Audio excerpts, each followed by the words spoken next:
Como hace 5 años en esta pantalla, es un gusto darles la bienvenida una vez más a Sobre Ciencia, que está iniciando su 5º año consecutivo de periodismo científico en televisión, en TV Ciudad. 10 años ya, dentro de poco, de periodismo científico en todas las plataformas, radio, internet, redes sociales, escrito. Hemos estado en muchos lugares y es un placer poder llegar a sus hogares, a sus pantallas, a sus dispositivos, a través de todo el soporte de TV Ciudad. Y hacemos periodismo científico porque seguimos creyendo, igual que el primer día, que este país necesita conocer a quienes están trabajando en los laboratorios, a quienes están innovando, a quienes están desarrollando, a quienes están llevando, en algunas excepciones que por suerte son virtuosas y avanzan, el conocimiento al sistema productivo. Hacemos periodismo científico para que ustedes los conozcan, porque la ciencia necesita defensoras y defensores, necesita gente que, como me dijeron, como nos escribieron hace unos días en redes sociales, gente que la milite, que la defienda, que a la hora de tener reivindicaciones, bueno, valga la pena defender a la ciencia de este país, porque es una de las claves con las cuales saldremos adelante. Por eso hacemos Sobre Ciencia, por eso estamos acá arrancando un nuevo año más, porque queremos que el conocimiento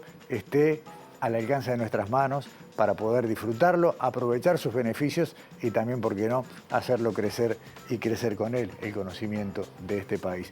Y como estamos además en un momento de casi ya terminada la transición, pero aún con un nuevo gobierno que se está instalando, podemos recordar que en esta campaña, como en pocas, se habló de ciencia. Hubo otras campañas electorales donde hubo contenidos de ciencia, pero en esta también estuvo, y de hecho tuvimos aquí en Sobre Ciencia el año pasado un capítulo de esto.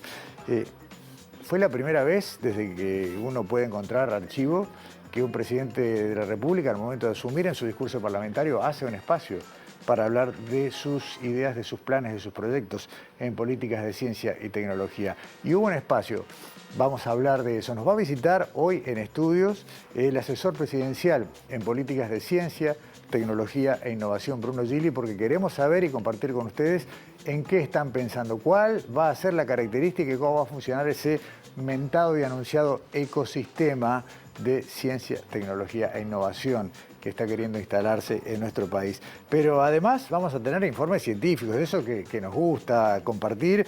Alexandra y Daniela nos van a acompañar en este primer programa para contarnos cosas tales como la cronobiología, un viejo conocido de Sobre Ciencia, y una aplicación sobre la que no habíamos hablado nunca, sus aplicaciones clínicas, cómo se puede tener en cuenta a la cronobiología a la hora de tratar clínicamente a una persona. Daniela nos va a hablar de algo que nos va a recordar que el verano todavía está acá a la vueltita: dermatología, sol, nuestras pieles, cuidados, algunas características que tenemos que nos unen y que hace que sea un poquito particular lo que pasa acá. Bueno, ciencia en este programa, y por supuesto en estos 3 meses que no estuvimos al aire pasaron muchas cosas y las repasamos en este primer salpicón de noticias científicas.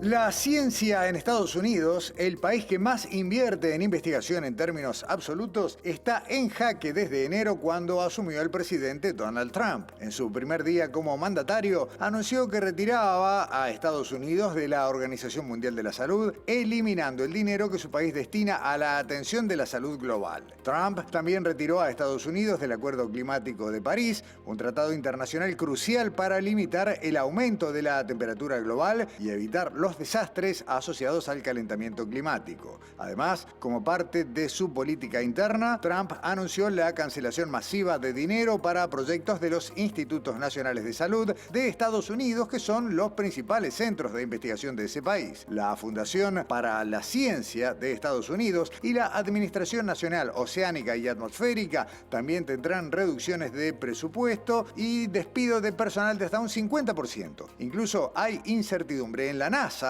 pues el gobierno pone en duda el programa Artemis, que busca regresar a la Luna en los próximos años. Hace unos días, la comunidad científica en Estados Unidos y en varios países de Europa organizó marchas para protestar contra esta situación.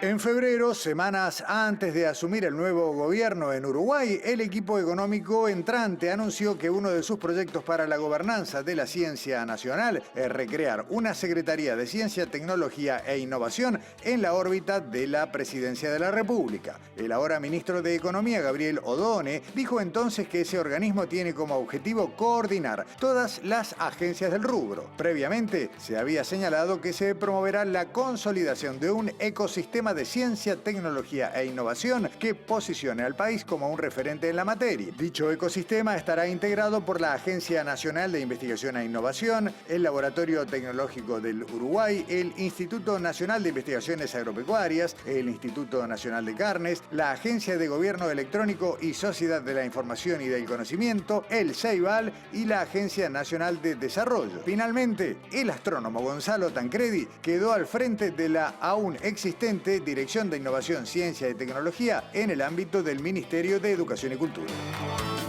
Y durante el verano uruguayo también continuaron polémicas ambientales que fueron noticia el año pasado. Al terminar 2024, la compañía noruega Petroleum Geoservices hizo avances con su proyecto para realizar exploración sísmica en el mar territorial uruguayo para buscar hidrocarburos, lo que motivó diferentes reacciones opuestas desde diversos colectivos. En febrero de este año, el Ministerio de Ambiente denegó la autorización ambiental previa al proyecto de desarrollo de un complejo residencial en la zona de Punta Ballena, en Maldonado, que incluía la construcción de 29 edificios en esa icónica área. Ese mes también se reavivó la polémica que causa la propuesta de instalar una planta de valorización y relleno sanitario en Villa Olmos, departamento de Canelones, lo que genera oposición entre residentes locales preocupados por posibles impactos ambientales y sociales. En marzo, el nuevo gobierno nacional dijo que intentará renegociar además el contrato del proyecto Neptuno, que prevé la construcción de una planta desalinizadora en Arasatí, departamento de San José, para abastecer el área metropolitana.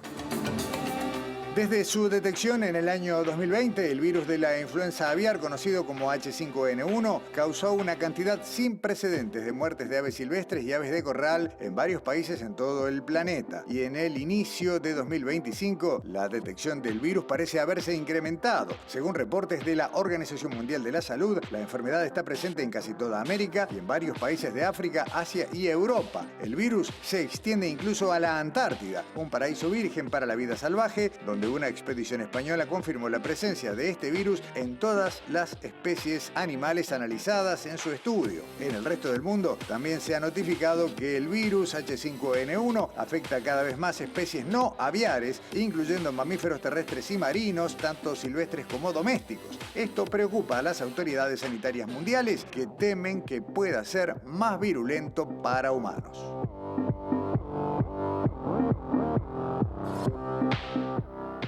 Obviamente, la lista de las noticias científicas de los últimos 3 meses podría haber sido mucho más larga, pero nos gustó resumir por acá algunas cosas que tienen que ver con el planeta y otras que tienen que ver con nuestro país. Pero estamos arrancando el 5º año de Sobreciencia y no sería Sobreciencia sin Daniela y sin Alexandra en estudios. ¿Cómo andan? Bienvenidas. Hola. Bueno, muy contentas de estar acá en esta 5ª temporada de Sobreciencia en TV Ciudad. Empezando un nuevo año hablando de ciencia que nos rodea todo el tiempo. Exactamente, ni más ni menos. A ver, 5 años ya es un número significativo. Cuando arrancamos, ¿no? Y a poco de empezar tuvimos un empuje de COVID y un montón de restricciones, tuvimos que hacer programas por Zoom y demás. ¿Se proyectaban a 5 años acá? Uno nunca se proyecta 5 años en lo que hace, porque lo hace como todo el tiempo, ¿no? Pero lo que sí está bueno es lo que ha pasado en estos 5 años, ¿no? Cómo la ciencia se ha instalado en un lugar en la televisión, ¿no? Cómo la gente, en un programa con la humildad que manejamos el programa, digo que nos reconoce la importancia de la ciencia, eso está muy bueno. Sí, como que pasamos raya y podemos recibir justamente ese intercambio y esto que es la base sobre ciencia, que es contar lo que se hace en Uruguay y lo importante que es eso, que la gente lo conozca, ¿no? ¿Cuántas veces te preguntaron en estas semanas, Alexandra, cuándo vuelven? Un montón. Sí, un montón. Lo que pasa es que venimos ya trabajando hace tiempo, entonces Sobreciencia para nosotros ya empezó, ¿no? Pero sí, bueno, ahora al aire. Vamos a abrir la pausa y a la vuelta cada una con el informe de inicio de año. En tu caso, Dani, tiene que ver con el verano que no queremos que se vaya. No queremos que se vaya. Y en el tuyo, Alexandra, un viejo conocido de sobre ciencia. Sí, pero con un enfoque distinto. Siempre, la cronobiología no para de avanzar, generar conocimientos. Las veo a la vuelta de la tanda. Pausa.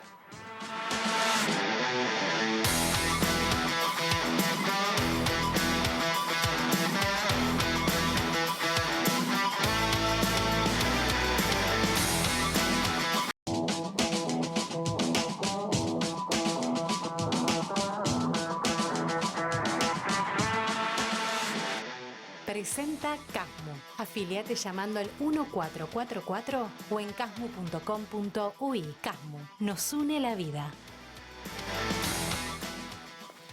Inexorablemente el verano se va y los que somos Team Verano lo vamos a extrañar. Entonces, este informe con el que Daniela va a abrir el año tiene que ver con extrañar un poquito menos el verano y estar preparado, guárdelo.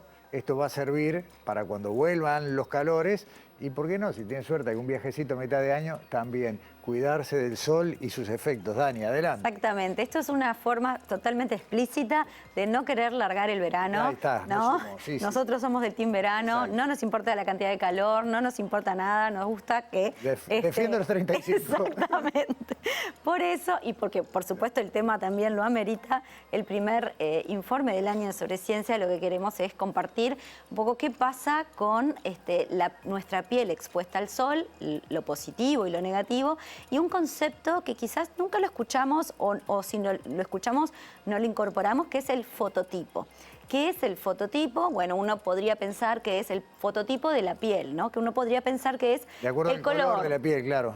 Tiene que ver con el color o de algún modo tiene que ver, pero es el nivel que tiene, el nivel que tiene la piel para exponerse al sol o no y, por ejemplo, broncearse más fácilmente o ampollarse más fácilmente. O sea, dos personas con el mismo color, digamos, a simple vista, pueden tener fototipos no iguales. Exactamente, según cómo reaccionen al sol. Y eso, por supuesto, tiene cosas buenas y tiene cosas malas. ¿Por qué todo esto? Bueno, por eso vamos a hablar sobre un estudio que va a analizar el fototipo uruguayo, liderado por la doctora Abril Rush, residente de la Cátedra de Dermatología del Hospital de Clínicas, que tiene varios objetivos. Uno de los objetivos es definir por primera vez el fototipo de la población uruguaya. O sea, cuán fáciles somos para broncearnos o cuán no. Pero para complejizar el tema, para hacerlo más ambicioso, también lo va a conjugar con la genética. Cómo modulan, cómo hacen nuestros genes para darnos mayor predisposición a, por ejemplo, desarrollar un tipo de cáncer. Y también ese es otro de los temas, ¿no? La presencia de melanoma en la población uruguaya, que es un tipo de cáncer de piel que en Uruguay hay una gran prevalencia. Y cierra todo este combo de cosas también la vitamina D, el nivel de vitamina D, que se sabe que es una hormona que tiene una cierta protección, que da una cierta protección contra el cáncer, pero que paradójicamente se adquiere exponiéndose al sol. Entonces, para hablar sobre toda esta conjunción de factores, es este estudio que está haciendo la Cátedra de Dermatología del Hospital de Clínicas, que nos cuenta Abril en esta primera parte del informe.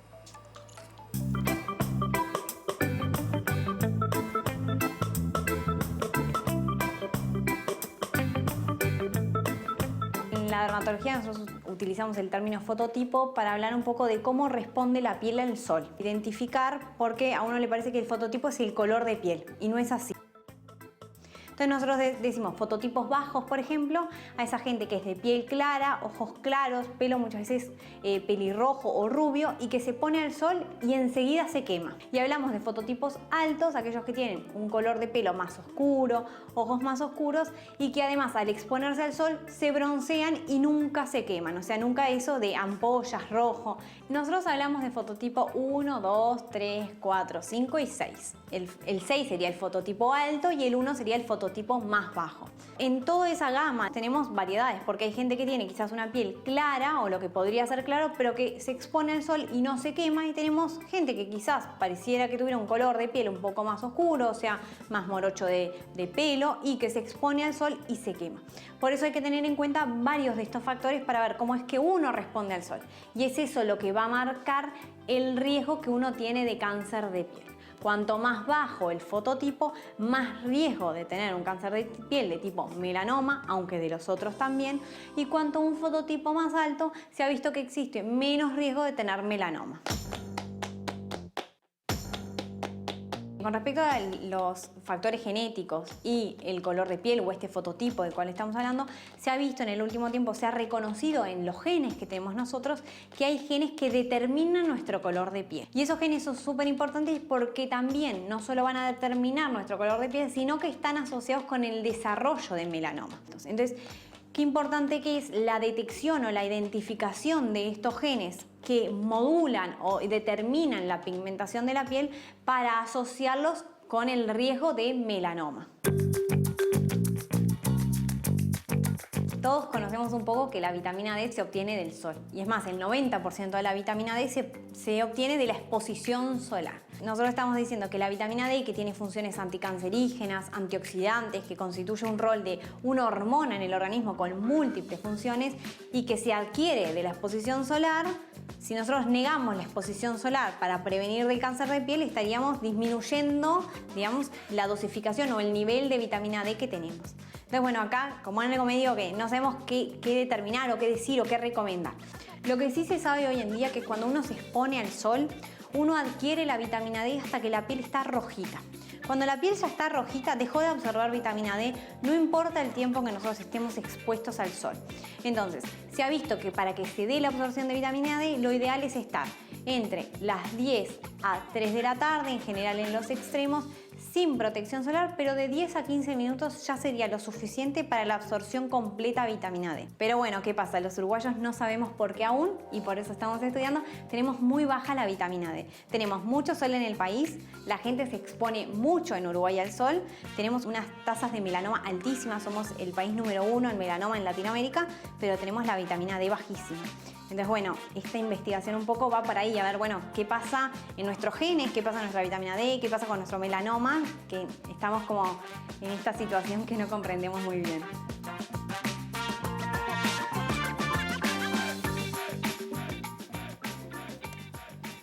Me quedó clarísimo el intríngulis, ¿no? O sea, si tomamos mucho sol, tenemos melanoma, y si tomamos poco sol, no tenemos vitamina D. D que nos protege Claro, del tipo de riesgo de cáncer de piel. O sea, son un montón de factores y además están los genes que determinan efectivamente nuestro fototipo.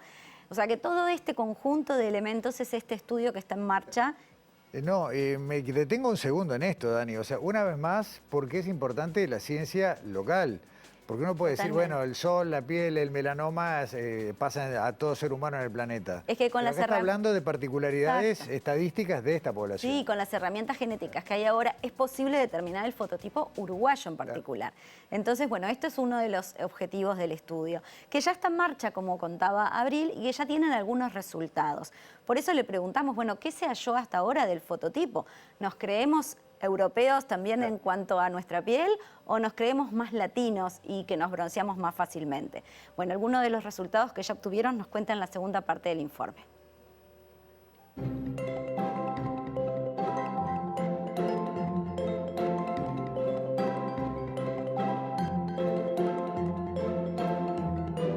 En este estudio lo que estamos investigando es una posición entre el melanoma, la vitamina D y los genes en la población uruguaya, ¿no?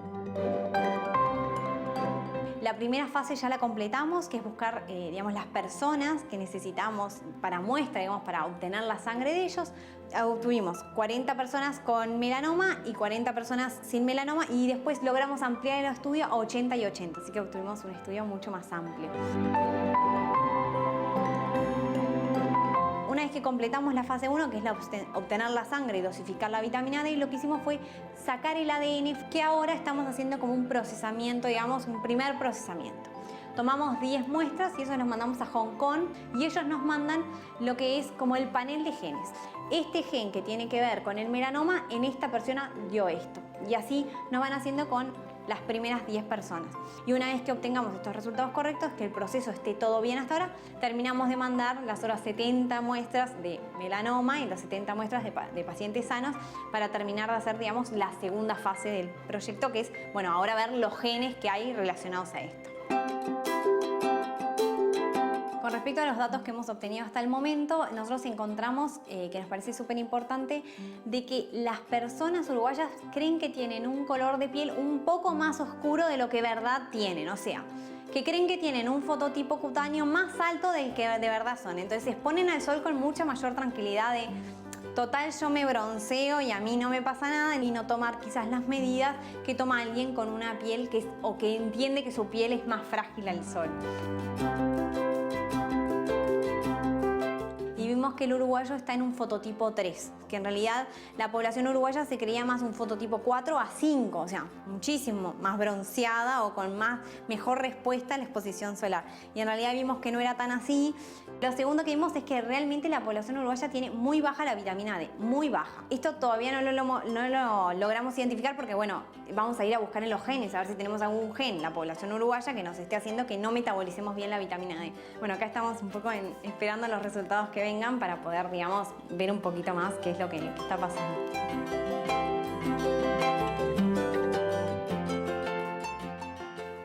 Bueno, estudio en curso, Daniela, con algunos primeros resultados y tiempo por delante. Exacto, este año quizás tenemos resultados y como vimos, dermatología, oncología, genética y un montón de ciencias más, bioinformática también para analizar todos estos grandes conjuntos de información genética, nos va a dar un poco más de información sobre estos temas. Que no implica que no haya que cuidarse del sol. Exacto. Gracias, Dani. Nos vemos la semana Hasta la semana que viene. Y ahora vamos a pasar a otro tema, porque Alexandra estuvo trabajando, esto daría para hablar un rato largo, del vínculo de este programa de periodismo científico y la gente que desarrolla su conocimiento en el campo de la cronobiología. Vamos a volver sobre eso más adelante en algunos programas. Por ahora, simplemente hablarles de que hay una investigación de lo que se llama medicina translacional, llevar el conocimiento desde el laboratorio, desde el lugar de investigación, a donde hay pacientes que pueden beneficiarse de estos conocimientos médicos. Bueno, la cronobiología está incursionando en el campo de la medicina translacional y esto se empieza a aplicar en pacientes que están atravesando alguna situación clínica. Así arranca el informe de Alexandra.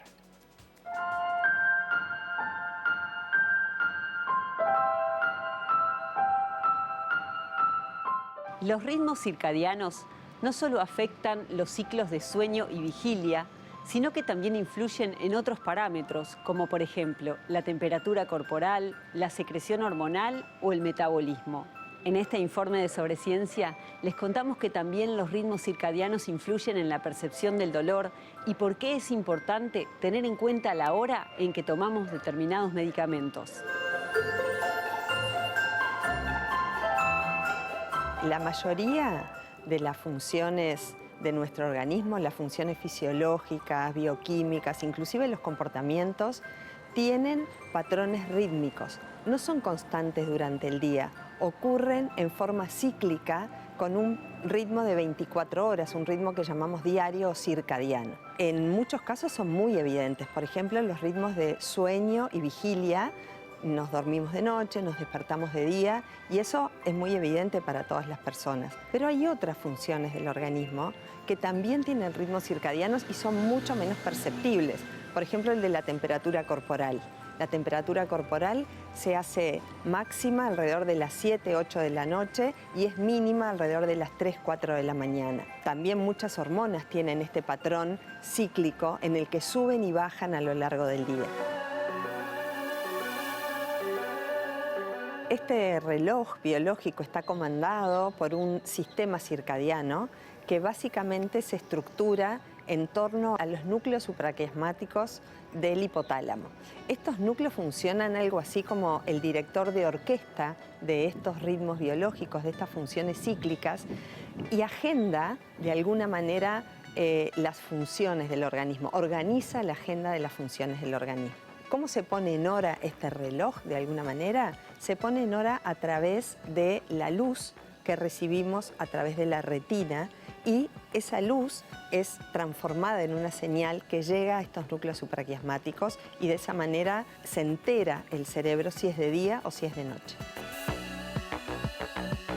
A la vez, este sistema circadiano tiene un control genético. Distintos genes componen este reloj biológico y distintas personas pueden tener distinta combinación de estos genes, lo que hace que algunas personas sean muy matutinas, las llamamos alondras, y otras personas sean muy noctámbulas, muy nocturnas, los llamamos búhos. En base a esto, la mañana puede no ser exactamente la misma hora para distintas personas. La mañana para una persona muy matutina pueden ser las 6 de la mañana y para una persona más vespertina pueden ser las 10 de la mañana.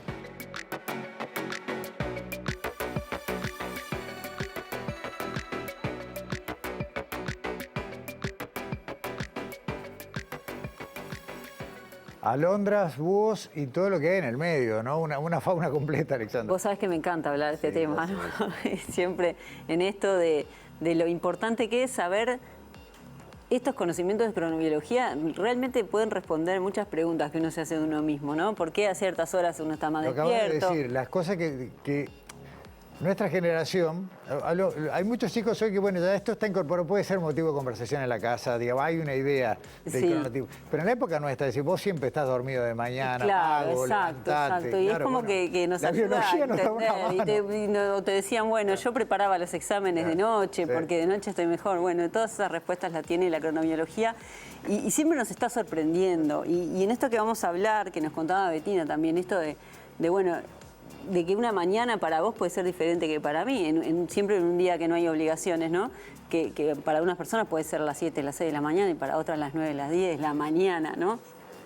Y bueno, ahora estamos, queremos hablar justamente de lo que nos contaba Bettina Tassino de la cronobiología traslacional, o sea, de trasladarlo a la medicina y a la clínica y a esto de poder que los pacientes puedan de alguna manera sentirse mejor aplicando estos conocimientos, ¿no? Teniéndolos en cuenta y que son muy importantes. Y en la última parte del informe, justamente, Bettina nos cuenta por qué ante diferentes enfermedades tienen diferentes ciclos distintos de los síntomas, ¿no? Algunos aumentan, en otros momentos del día disminuyen. Puede tener que ver. Tienen que ver, están comandados de alguna manera por estos ritmos circadianos que como decía ella, gobiernan además la agenda de nuestro organismo, pero que sí tienen que ver con estos diferentes momentos del día en que con diferentes patologías se aumentan o disminuyen los síntomas, ¿no? Muy bien. Y también nos cuenta por qué es importante tener en cuenta la hora en que tomamos determinados medicamentos, porque no es lo mismo cómo, de alguna manera, cómo podemos aprovechar ¿Cómo ese lo beneficio. metaboliza el organismo? Exactamente, si es de mañana o si es de noche. Lo vemos.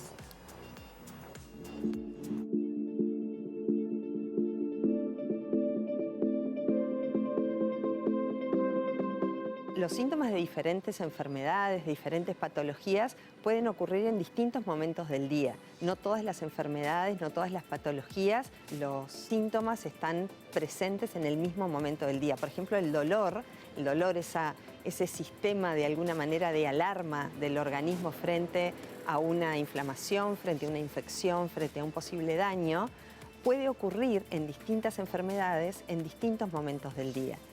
Justamente porque están señalizados por un conjunto de moléculas, por un conjunto de neurotransmisores que no tienen su expresión en forma constante a lo largo del día. Por ejemplo, los síntomas de distintas patologías pueden aparecer en distintos momentos del día asociados a esta ritmicidad circadiana. Por ejemplo, patologías respiratorias como el asma o la rinitis alérgica aparece preferentemente en la segunda mitad de la noche. Es el momento en que más prevalencia tienen. Sin embargo, accidentes cerebrovasculares, ataques cardíacos, grandes estudios epidemiológicos han mostrado que la mañana es el momento en que ocurren con más frecuencia. Lo mismo pasa con los medicamentos, ¿sí? Si cada patología tiene un momento prevalente o preferente en el que va a ocurrir a lo largo del día, ajustar la agenda terapéutica a esta ritmicidad circadiana de las enfermedades puede ayudar a maximizar los efectos positivos de la medicación y también a minimizar los efectos negativos secundarios que pueden ocurrir. Por ejemplo, las estatinas, los medicamentos que están asociados al control del colesterol, en general es preferible tomarlos en la noche que en la mañana, ¿sí? Justamente porque la síntesis de colesterol es máxima en la noche que en la mañana. A nivel nivel intrahospitalario, también es importante considerar estos ritmos circadianos cuando las personas están internadas, ¿sí? En distintas circunstancias se ha comprobado que, por ejemplo, la exposición a la luz natural durante la internación favorece los procesos de recuperación. La luz constante, la luz plana, que no cambia, que no tiene una alternancia de luz y oscuridad, en general perjudica la recuperación de los pacientes porque altera, disrumpe esta ritmicidad circadiana. Entonces, en muchas hospitales se está considerando la luz a la que están expuestos los pacientes como un factor importante que cuida, que de alguna manera protege esa ritmicidad circadiana. De la misma manera que la protección del sueño en los pacientes, intentar mantener los ruidos durante la noche lo más mitigados posibles, no prender las luces en forma intensa durante la noche a las personas que están internadas, puede ayudar a favorecer esa sincronía entre el reloj biológico y el entorno al que están sometidas las personas.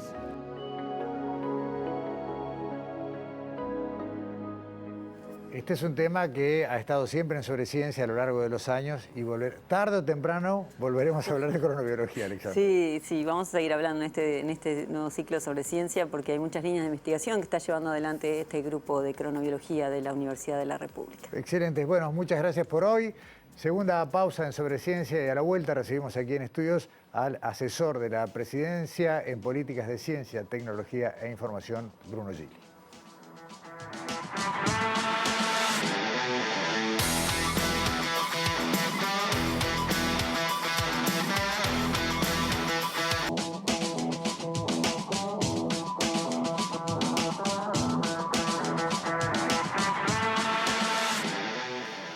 En un país como este, donde las transiciones de gobierno son muy largas, hay que recordar que venía entrando el mes de febrero y empezaba a crecer cierta preocupación en la comunidad científica, sobre todo porque faltaban los anuncios que tenían que ver con las instituciones que integran lo que ahora tiene un nombre, Ecosistema de Ciencia, Tecnología e Información, pero que en definitiva son instituciones que dialogan entre sí y que venían esperando el momento de sus anuncios. Bueno, en las últimas semanas de la transición y hasta la asunción de las nuevas autoridades empezaron a producirse anuncios, se presentó esto que mencionaba, la idea de un ecosistema con algunas instituciones que uno a priori no hubiera incluido, y de eso vamos a hablar, y quien está trabajando en esto junto con un equipo del cual también hablaremos, pero que en definitiva hoy es asesor de Presidencia de la República en Políticas de Ciencia, Tecnología e Innovación, nos acompaña aquí en estudios. Bienvenido, Bruno Gili, a Sobreciencia. Muchas gracias, un placer estar contigo. Igualmente.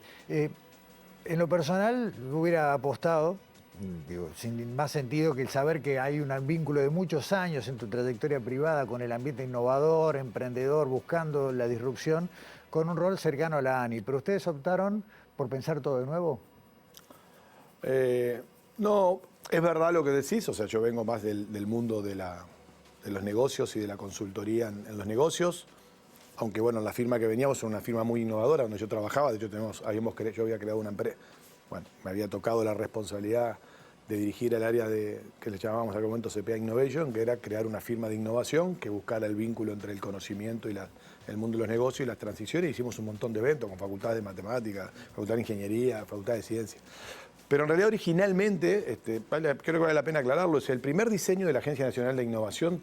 Me tocó hacer el diseño, en aquel momento estaba Edgardo Rubianes dirigiéndola, y la primera consultoría que llaman es esta, o la segunda, y me tocó con mi equipo dirigir el diseño, ayudar al diseño, asesorar el diseño de la primera versión de la agencia.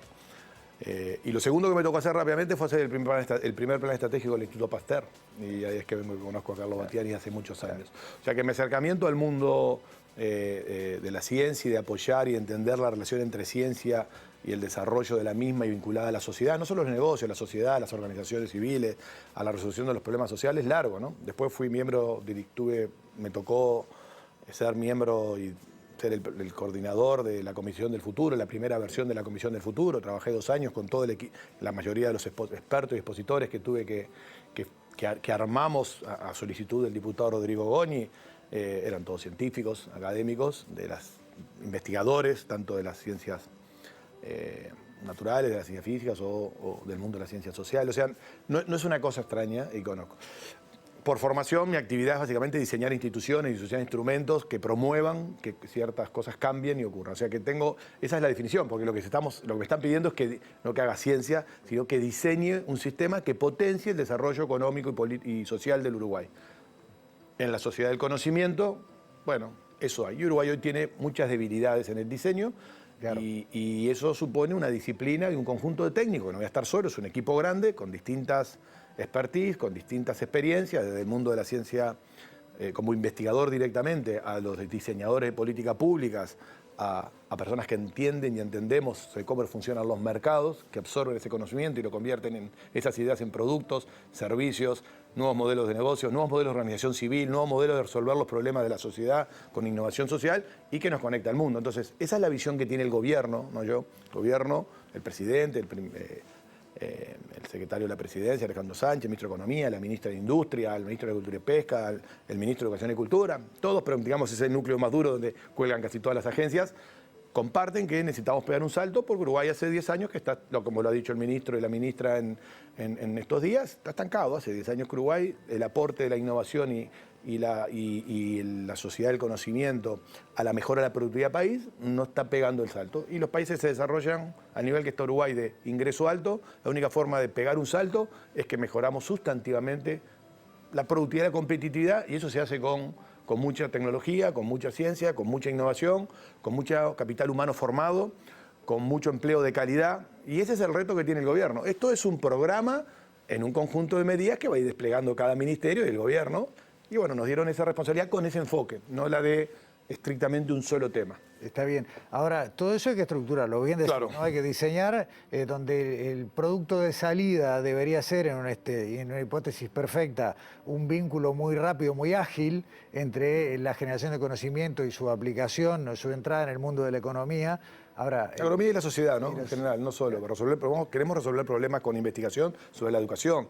Van a haber desafíos vinculados a la seguridad. Necesitamos poner investigación, los investigadores trabajando y aportando, como lo han estado haciendo estos últimos años, para encontrar los canales que hacen resolver problemas que son relevantes. No hay ningún país, a veces se habla de clima de negocio, pero no hay ninguna sociedad desarrollada, pero menos que tenga un buen clima para que se desarrollen actividades emprendedoras, con fines de lucro, sin fines de lucro, si no hay seguridad, si no hay una población educada, si no hay un buen sistema de salud. Entonces, todo tiene mucho vínculo, ¿no? Entonces, a veces lo que se identificó es que faltaba intentar que eso funcione mejor coordinadamente o más transversalmente, y que algunas cosas que son débiles, que ahora conversaremos respecto a fortalezas y debilidades que tiene Uruguay en generación de conocimiento, se potencian, ¿no? Ese es el enfoque que estamos teniendo. Hablaste de fortalezas y debilidades, me quedo ahí un minuto. La tasa de científicos por habitante o científica en Uruguay es muy baja. 1,8 claro, sobre... Y no porque no tengamos gente que pueda cumplir ese rol. O sea, hay un montón de razones. Empleos poco seductores, camino tortuoso, poca entrada laboral... Y además tenemos el capital humano. Después, para que eso crezca, tiene que... La transferencia la van a hacer, los científicos van a crear conocimiento, los investigadores, si queremos, se sientan identificados todos, porque ese científico se asocia más a las ciencias biológicas o físicas o ingeniería, digamos, y acá los investigadores en general en todos los campos. Claro, necesitamos que eso efectivamente impacte, pero luego necesitamos que la población sea capaz de absorber eso y poder aplicarlo, y entonces necesitamos que tener un nivel de egreso universitario muy superior al que tenemos hoy, que es muy bajo, con formación terciaria, no universitaria necesariamente, una capacitación terciaria amplia en distintos sectores. Necesitamos que nuestros sectores, que son naturalmente, tienen ventajas comparativas y competitivas para vender al mundo, porque tienen escala, muchos vinculados al mundo de la agroindustria o del agro, necesitamos mejorar la productividad. Hace 10 años que la productividad del agro en Uruguay no mejora. Y nosotros investigamos en eso, invertimos en investigación, tenemos en línea. Y hemos visto resultados en otras. Y hay muy buenos resultados, pero nos están fallando cosas que hay que tratar de entenderlas, porque esto no es un problema de voluntad. A veces hay que encontrar los botones que hay que tocarlos, que hagan prender que eso ocurra mejor. A ver, vamos a hacer, Uruguay ha hecho mucho en los últimos 20 años, ¿no? 30 años, ¿no? Desde el origen, desde el PDCIVA para acá han ocurrido muchas cosas. De la vuelta a la democracia, vamos. ¿Okay? O sea que todos los gobiernos se han ido instalando nuevas iniciativas, se han ido generando nuevas agencias, se han asignado más recursos. Todavía son escasos. Uruguay, sector público, del 0,62 más o menos es la última estimación, en investigación y desarrollo, no en todas las actividades de tecnología en investigación y desarrollo, estamos en 0,62 puntos del PIB, cuando, no sé, si uno va a Finlandia de repente es 3, 3,5, si va a Israel es 5, ¿sí? O sea, invierte en una diferencia. Y de eso en general sector público y privado. Pero mira, este dato es bien interesante. En general, en todas las etapas iniciales el sector público invierte mucho y más. Pero cuando un país logra ser desarrollado, el porcentaje más importante de la investigación y desarrollo lo produce el sector privado. Con fines de lucro o sin fines de lucro. Es decir, pero ese es el camino. El Estado tiene que abrir, tiene que crear instrumentos, tenemos que coordinar mejor nuestras agencias, tenemos muchas agencias. Bueno, muchas. Eso iba, Bruno. Vos hablabas de un buen camino, digamos, de la vuelta a la democracia hasta acá. Pero también tiene mucho de acumulación, ¿no? De superposición de roles. ¿Por qué nunca se pudo encontrar un sistema de gobernanza voluntario? Bueno, no sé. Sí. A veces nos hacemos la pregunta no por la crítica, sino para entender de qué no volver a hacer lo mismo. Intentos de hacer esto ya hubo. O sea, yo podría fracasar con absoluto éxito nuevamente. O sea, que hubo gente que ha puesto voluntad en esto y por distintos motivos eso no se ha logrado institucionalizar. Yo decía hoy en una charla interna del grupo de trabajo está bien, pero algo se hizo mal de eso porque hoy no existe. Porque cuando algo sale bien hecho, el Ceibal o la ANI, no hay gobiernos o ministros que los cambien. Claro. Entonces dicen, no, pero a veces depende de los ministros que se nombran, en los mismos partidos. Si está bien hecha una institución, no deberían poder pasar eso. Entonces, nuestro reto es entender por qué las instancias de coordinación de este ecosistema, que son mucho más que esas agencias, el ecosistema van hasta los ciudadanos, lo incluye. ¿Sí? Eso después lo vamos, si querés, charlamos un rato. No ha logrado generar esa sinergia. Yo, para hacerlo fácil al público, es lograr que cuando uno piensa en un ecosistema, lo que quiere lograr es que 2 más 2 dé 6 y que no 2 más 2 dé 3 o menos 4.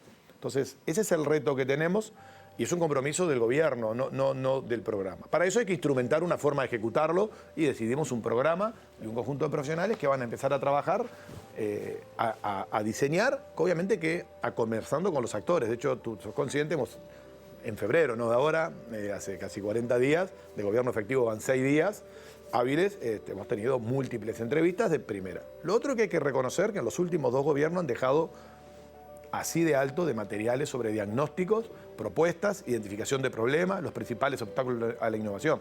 Eso está bastante claro y hay bastante acuerdo en toda la comunidad de cuáles son los problemas más relevantes, que podemos conversar algunos ahora. Así que tenemos una gran ventaja. Se está arrancando cuando empieza un gobierno, por lo cual vamos a poder poner en la ley presupuestal lo que queramos hacer. Podemos negociar con los organismos internacionales. De hecho, la semana que viene con el BID tenemos un encuentro importante para empezar a pensar cómo financiar estos proyectos. Pero además de que arranca, tenemos casi todos los diagnósticos hechos. Así que no tenemos que pasarnos 2 años mandando a hacer consultorías de diagnóstico para entender dónde está el Uruguay. No es menor eso. No, es un montón. Digo, el periodo de gobierno anterior dejó una buena parte de su tiempo generando estos diagnósticos y está bueno saber que sirven sí, claro. Y que son material de trabajo. Porque ahí participó la comunidad, eso fue hecho muy profesionalmente, con gente muy capacitada. Muchos de ellos ya hemos charlado, con otros no. Me consta que mucha gente en mi WhatsApp te están pidiendo. Es infinito, pero confíen, vamos. Esto hay que tener. No te leí un artículo de un español experto en estos temas, que lo sigo, y él decía, cuando uno quiere innovar, porque al final esto es un proceso de innovación globalmente, es un proceso de innovación global, de cómo diseñamos esto, y él decía, para hacer innovación hay que tener mucha agilidad y mucha paciencia. Perder la paciencia, cuando uno perder la paciencia es una falta de pérdida de la inteligencia. Entonces, es ágil, paciente, porque hay procesos de efecto entre lo que uno hace en la ciencia y termina que de repente son 5 años, 10 años, 15 años. O sea que sabemos que son procesos lentos, pero hay cosas de corto plazo que sí vamos a hacer, que hoy son obstáculos medios insólitos y podemos conversar algunos de ellos. Procesos lentos en ambiente que igual tiene una aceleración vertiginosa, ¿no? No digo lento, digo ágiles con paciencia, pero no es lo mismo la agilidad de... De todos modos, coincidimos, y lo señalaste, tenemos una tasa de científicos baja. Hablaste y estamos, creo, unánime acuerdo, la inversión pública en ciencia está bastante lejos de lo que debería ser. El conjunto de empresas innovadoras es bajo. Es bajo. Y he caído encima. ¿Cómo hacemos para que la próxima ley de presupuesto empiece a contemplar algunas de estas cosas? Y la más fácil y la pregunta obvia, Bruno, plata. Bueno, sí, vamos por parte, dijera Jack. Estamos trabajando ahora, y esto en general, tal vez por venir de procesos de diseño e innovación o de crear nuevas instituciones. Uno, en principio, tiene que pensar sin ciertas restricciones. Sabemos que hay restricciones financieras, económicas, políticas, de recursos, hasta a veces naturales, o de recursos, infraestructura, que nos ponen restricción a lo que uno quiere hacer si lo quiere cumplir. Pero nosotros vamos a estar trabajando en cada una de estas líneas. O sea, cuando arranquemos, nos estamos imaginando un proceso que nosotros tenemos como 4 grandes... Hay 3 objetivos que el programa va a tener de acá al presupuesto, que es un primer hito. Entonces es un proyecto que es... Hay un primer hito que es diseñar la institucionalidad, ¿no? Esa institucionalidad va a tener que ser por ley, instrumentada, para que luego a partir de ahí se vote un presupuesto que empiece a ejecutarse en el 2026. Exacto. ¿De acuerdo? O sea que este año uno lo que tiene son los recursos que consigue de cooperación y algunos movimientos que puede hacer del presupuesto actual, pero tiene ciertas limitaciones para ejecutarlo. Así que tenemos que preparar ese camino. Ese primer por sí va a tener, este primer paso del programa tiene 3 componentes que ya están definidos. Vamos a evaluar y a redefinir conceptualmente todo lo que sería una... Estamos bastante tentados, creo que esto puede cambiar el nombre, pero en principio un ámbito institucional, que puede ser una secretaría o no. Después veremos la que le da más potencia, pero a los efectos que es de ciencia y generación de conocimiento. Es decir, vamos a trabajar fuerte. Hay un equipo ahí trabajando dirigido por David González desde el PDCIVA, donde están participando Carlos Batiani. David González va a estar en esa silla la semana que viene. Y van a poder hablar con esto más detalles. Así yo no me extiendo en este tema ahora. Gustavo Domínguez de Latitud, Cecilia Fernández, Javier Badiosian, que es del Instituto de Computaciones. Hay un conjunto y se van a seguir sumando personas que estamos tratando de definir cómo hacemos para aumentar la cantidad de científicos en el país. ¿Qué se necesita a nivel de máster, postdoctorado, postdoctorado, investigadores permanentes? Cómo ampliar, cómo pasamos del proyecto del MED de $50.000 a 2 años a $200.000 a 5 años. O sea, todos los problemas que están indiagnosticados. Cómo retener los problemas, hay mucha dispersión en el sistema de retribución a nivel, ¿no? Porque hay muchas institucionalidades. O sea, hay muchos temas, por poner un ejemplo, ¿sí? Hay que definir las políticas científicas, hay que definir la infraestructura, qué infraestructuras más necesitamos para poder hacer ciencia de calidad y la que nos permite hoy nuestro capital humano. Es decir, cómo vamos a formar a más jóvenes que quieran elegir este camino. O sea, todo este mundo es un mundo que se va a discutir. Luego tenemos que discutir otro bloque, después vemos cómo se conectan, ¿sí? Pero otro bloque importante que es, bueno, empezamos a ver que esto vaya a la sociedad. Ya está en la sociedad, pero que vaya a los demás sectores, que derrame bien para que produzca valor y una sociedad se valorice el conocimiento. Bueno, ahí tenemos que ver todo el mundo de lo que es producir transferencia, los mecanismos de transferencia tecnológica, el desarrollo de las startups, polos tecnológicos, incubadora, financiamiento, venture, todo ese mundo que Uruguay ha ido avanzando. Sí. Después tenemos 2 retos mucho más relevantes que de repente son más difíciles de tangibilizarlo. Estos 2, se entiende lo que queremos, puede hacer que tengamos problemas para obtener recursos o la velocidad que se pueden lograr estas cosas. Los otros 2 son más complejos, que es cómo logro, nosotros en la jerga nuestra en la economía le llamamos incumbentes, las grandes corporaciones de Uruguay, públicas y privadas, llámese entes públicos, empresas públicas o empresas privadas grandes, innovan en Uruguay. Y juegan en el mercado de la innovación. No es que empiezan a innovar internamente, sino que juegan un rol relevante para construir ecosistemas más potentes.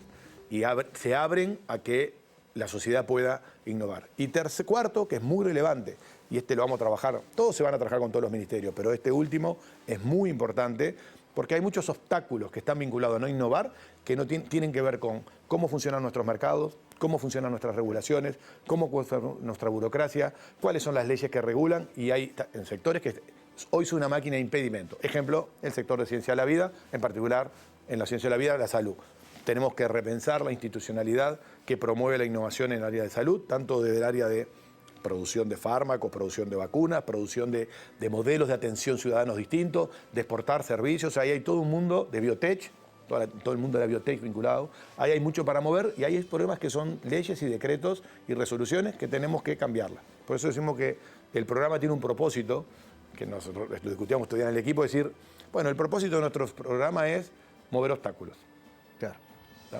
Mover obstáculos. Bruno, como siempre, los tiempos vuelan, pero hay 2 o 3 cosas que no quiero dejar de preguntarte, por lo menos rápidamente. Cuando uno habla de todo esto, mucha gente del ambiente científico dice, bueno, esto va a terminar intentando orientar el conocimiento de la investigación en un rubro que tenga que ver más con la producción y se va a perder la libertad de investigar por la curiosidad. Hay muchas discusiones de esto hasta los términos, ¿no? Nosotros, cuando hablamos, entre otras cosas, la virtud de llamarle que es ciencia y generación de conocimiento, no estamos definiendo el objetivo final. O sea que ahí va a entrar toda la ciencia por curiosidad. La ciencia por curiosidad tiene externalidades positivas, creo que la pandemia lo demostró. O sea, cuando uno ve los procesos en donde se salen innovaciones, muchas veces no fue lo original, sino que venía de algo que no tenía nada que ver. O sea que somos conscientes de eso. Hay debates en el mundo académico sobre este tema, hay restricciones de recursos y hay que tomar decisiones. el mundo, el conocimiento es universal. Yo te diría la contracara que es un conocimiento universal. O sea, todo el mundo está produciendo conocimiento y lo usamos todos. Entonces, son equilibrios. Pero eso se van a crear las institucionales científicas, académicas, potentes, capaz de poder tomar las decisiones cuando los recursos son hasta donde están y van a estar limitados. Pero no por una a priori definición. Lo otro que va a guiar un poco la toma de decisión a toda una de las agencias y a cada uno de los que van a estar en el proceso, es que el país va a definir desafíos que son relevantes, como contaba al principio. Claro. Esos desafíos tienen que tener un punto de conexión con lo que nosotros tenemos que generar de valorizar el conocimiento que surge en general de la ciencia por curiosidad. O sea que hay debates que no son externos al mercado, se producen dentro de la propia comunidad científica, de lo que estamos hablando, ¿no? Sí. Pero bueno, no se van a eliminar, van a estar arriba de la mesa y bueno, se irán tomando decisiones. En el medio y en esta transición, hasta que se llegue a esa secretaría, y me voy a quedar para otro programa, porque se decidió hacer una secretaría en un ministerio, por ejemplo, que es un lindo tema. Bueno, pero mientras tanto tenemos la dirección... El Frente Amplio no, en su programa no tenía un ministerio. No, pero bueno, mucha gente esperaba y esa señal como una... Yo te puedo dar mi opinión personal por qué no lo haría hoy, pero eso es otro tema, como quiera. No, la pregunta es, hoy tenemos la dirección de Innovación, Ciencia y Tecnología en el MEC y sabemos que esa dirección va a desaparecer cuando la nueva institucionalidad esté formada. Mientras tanto, ¿cuál va a ser su rol? No, bueno, tiene un rol importante. Está Gonzalo Tancredi. Está Gonzalo Tancredi, que es parte de este equipo. O sea, Gonzalo asume sabiendo que es parte de un equipo que vamos a construir esta nueva institucionalidad y esta nueva política pública. O sea, que él es parte de esto. Punto 1.